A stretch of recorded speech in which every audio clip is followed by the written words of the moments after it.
So our fourth and last speaker, ChrisChurch. So ChrisChurch runs a small consultancy, community environment associates specializing in local activity.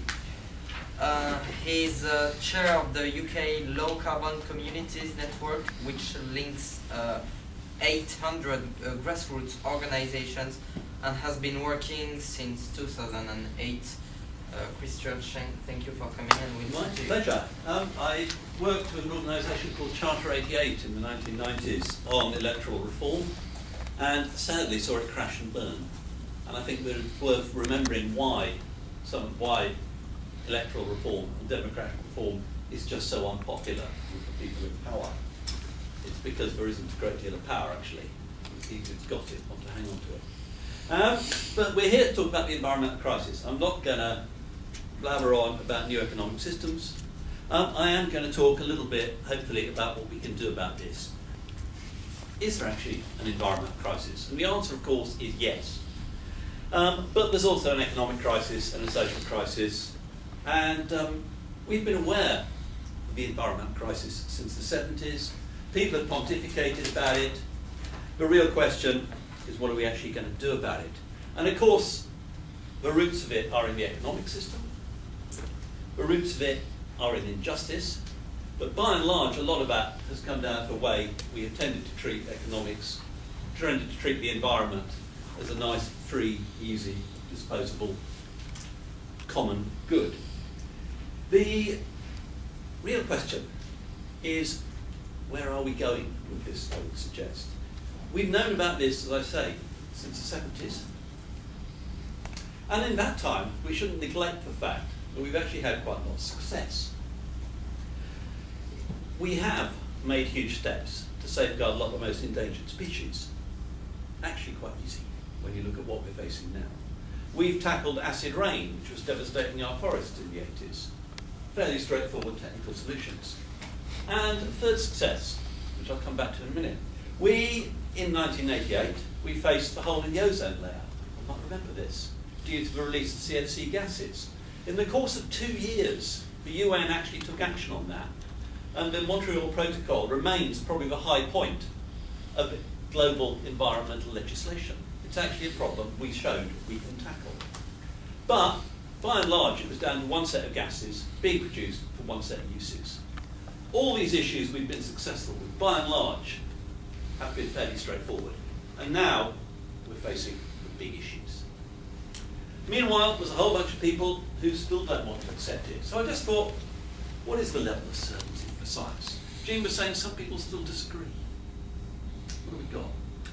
2005, a bunch of scientists called on world leaders that the threat of climate change is clear and increasing and take prompt action.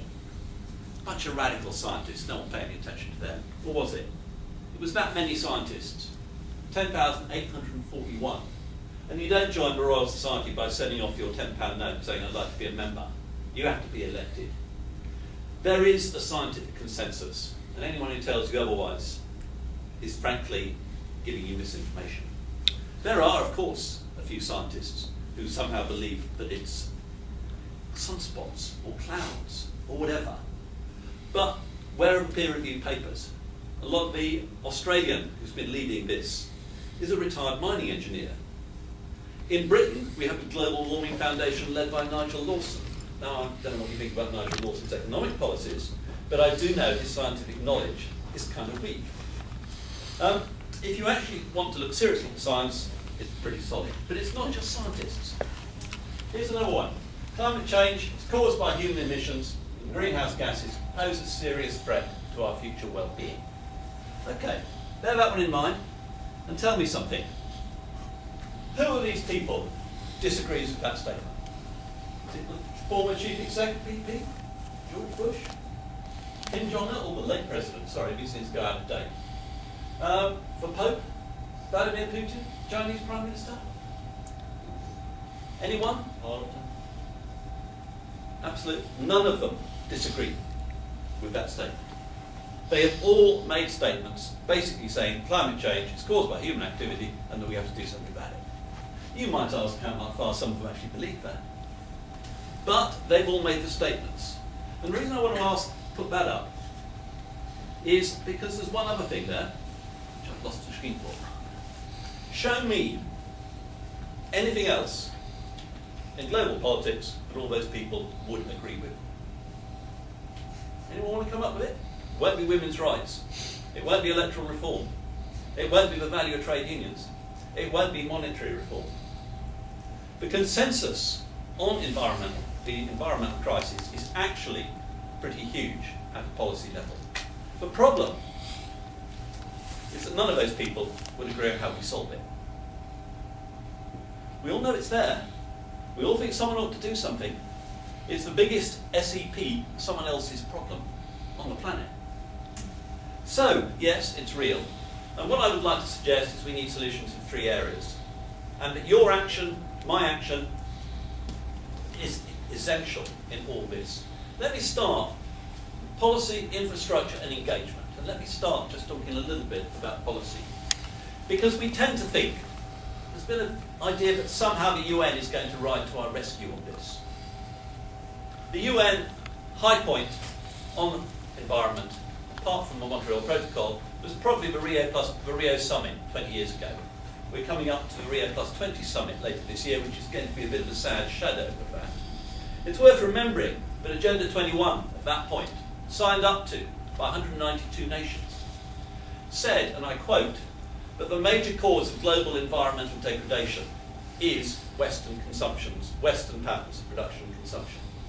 I can't help but imagine the US government didn't really read this thing in very much detail when they signed up to it. But the global policy, we're inching towards global deals. It's horribly slow. But if we don't have them, it's going to be very, very difficult to have any kind of sanctions, any kind of policies. We need, what do we do about that? Do we all get on jets and fly off to Rio Plus 20? No. We actually make sure that we have political will here. And that takes us down to the national level. We have the Climate Act in the UK. And give this government one little piece of credit. They have said they are not taking it to pieces. We are seeing some very worrying signs of backsliding. But we've got a framework here. The question is how we build things within that framework. And I'd like to come to that in just a minute. But the reason that a lot of politicians think they can back off climate change is that they're not getting much pressure on it. MP said to me, how many letters have I had on climate change for last year? Anyone want to guess? Close. 3. Had a whole bunch of emails and electronic petitions. But when MPs like it, when someone actually sits down, they pay attention when someone actually sits down and writes a letter. And they get lots of them on other issues. But we're not necessarily very engaged on this. And of course, we've got an economic crisis. Of course, we've got the health service in imminent danger of meltdown. But the national policy area is a little weak. However, we have also got some forward-looking movement there. But I would suggest that at a local level, as we just heard, people aren't actually mobilising very much on this. And at a local level, you can start to see the results already. Over 65% of local authorities in the UK have said climate change and energy is less of a priority this year than last. They're backing off it. And you might think, well, actually, local councils are dreadfully boring. A lot of people do. But it's the local councils that deliver your services, your infrastructure. We'll come on to infrastructure in just a minute. And it's where an awful lot of politicians start out. We aren't seeing strong local policy. We are seeing a few good places. There's about 3 London councils that are among the world leaders in looking at what local action can be taken to tackle climate change. But there's about 20 that are frankly dreadful. There's a few. The policy agenda here is still poorly defined. We have an 80% target for the UK. What we don't have is the legislation and the policy frameworks that give us any chance of delivering that 80%. And if we don't get that 80%, let's be clear, we have no chance whatsoever of staying within 2 degrees of temperature rise. We'll be heading for 3 or 4 degrees. So how do we actually do this? And the infrastructure, I think, is where it gets interesting. Where are the low carbon, zero carbon goods and services? Because we might think that we're going to mobilise millions of people. Actually, people have got an awful lot of other priorities. What most people in the world would like is that tomorrow is just a little bit better than today without me having to do anything about it. Which is a sad thing, but it's a reality. And we can imagine we can transform that reality, or we can say, okay, we have to work within that. And for one of the things there, we need to make it easy for people. The low carbon goods and services stuff is again where local action starts to become really important. And this is actually where it starts to get interesting. Technology is not going to save us. The solutions to the environmental crisis are not technical, they're not environmental, they are political. Let's be clear about that. But technology can buy us some fairly important breathing space. Jean just mentioned the new offshore wind farm, the largest in the world, for the moment, until they build a much, much bigger one off the Thames estuary in a few years' time. Britain is world leader on that. But we shouldn't forget just how fast this is moving. In Germany, wind power, over half the wind power in Germany, and they've got a lot more than we have, onshore, is owned and managed by local communities. There's some important issues here about who controls all this stuff. In Germany, the cheapest form of electricity on the spot market, where all the electricity distribution companies buy it, most of the time is now wind energy. It's not coal, it's not oil, it's not nukes. Onshore wind is repeatedly cheaper, day to day. And solar. You might have read a lot about solar feed-in tariffs, solar panels on roofs. You might see them going up on roofs. And the interesting question there is just how cheap that is getting. Now, one of the problems in all this, one of the confusions, is that the price of solar power has fallen by about 80% over the last 8-10 years. What people have noticed is, why has it fallen? In 5 letters, China. Chinese solar panel factories ramping up far faster than anyone had ever imagined possible. To a point where we are now facing what they're calling grid parity, where power from solar electricity is competitive with the grid, with ordinary power. In Italy and Spain, grid parity has been reached. In the UK, you can be pessimistic and say it might happen by 2020, or you can be optimistic and say it will happen next year. Jeremy Leggett, former policy director of Greenpeace, now runs a company called Solar Century, is well on his way to winning a £100 bet with George Monbiot, but there will be grid parity by the end of next year. Solar power is getting cheaper. And one of the interesting things about this is that you don't act, once you've got it for 20 or 30 or 40 years. There are solar panels at the Centre for Alternative Technology in Wales that were installed in the 70s. Someone checked them out a while ago, wired them up to see how much power they're actually putting out. They're doing 92% of what they did in the 70s. What's the total maintenance input? Someone going along with a towel occasionally to wipe the dust off them. Now, you put those on your roof or your community centre or right across your community. And we're starting to see communities have the potential for much more control of their energy, much more local engagement. The potential there is huge and frankly staggering. And it's slightly surprising because in 2010, the best report on the solar industry in the UK said that by 2014, we might have half a gigawatt, that's 500 megawatts of solar power.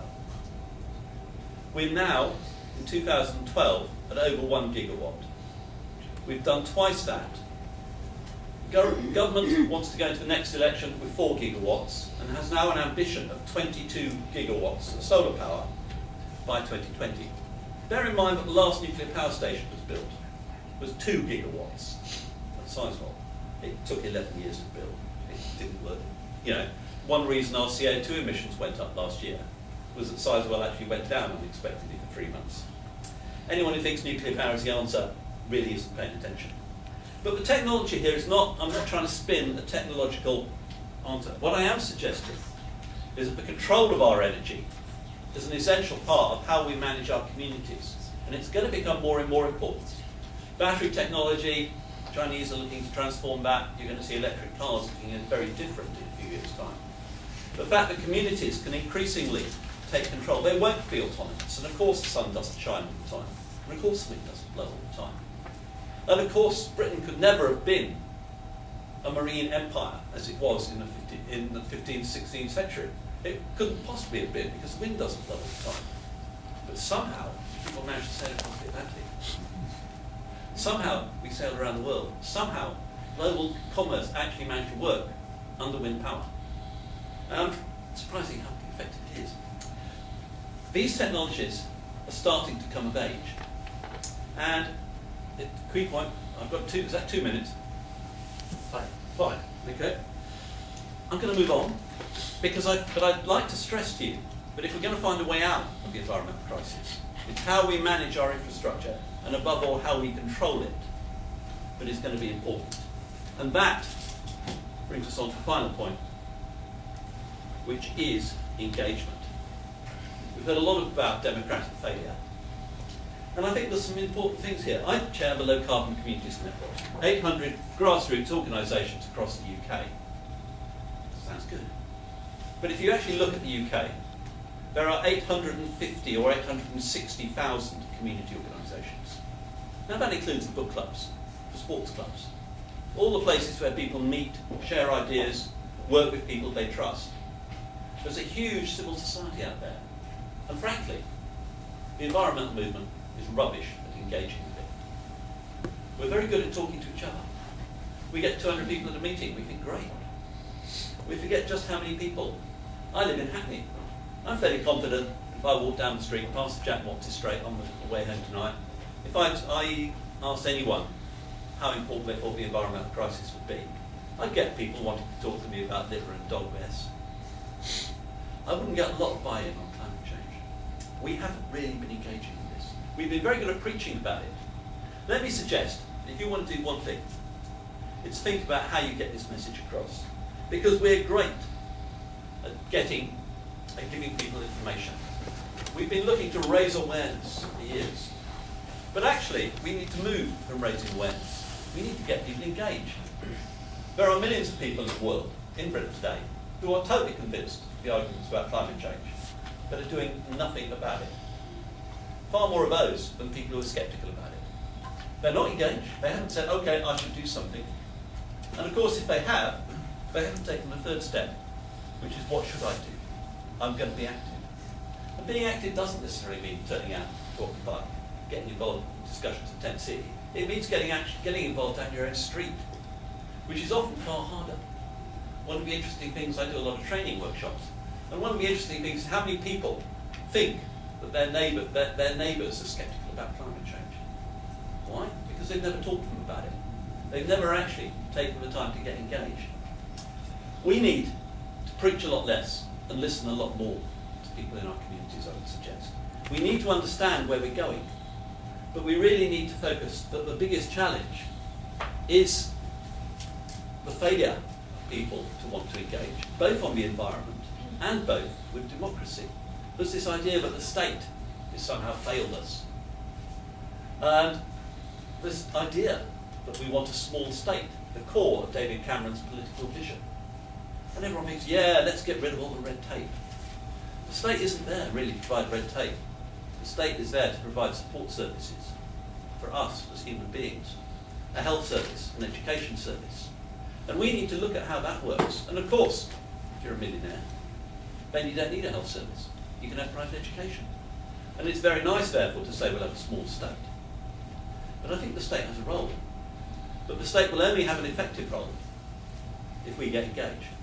And if we take the steps that we need to make sure that our politicians, locally, nationally, and globally, see the environment as a critical issue, not as a doom and gloom disaster, but as a way of transforming how we manage our society, how we live in our communities, and how we go forward.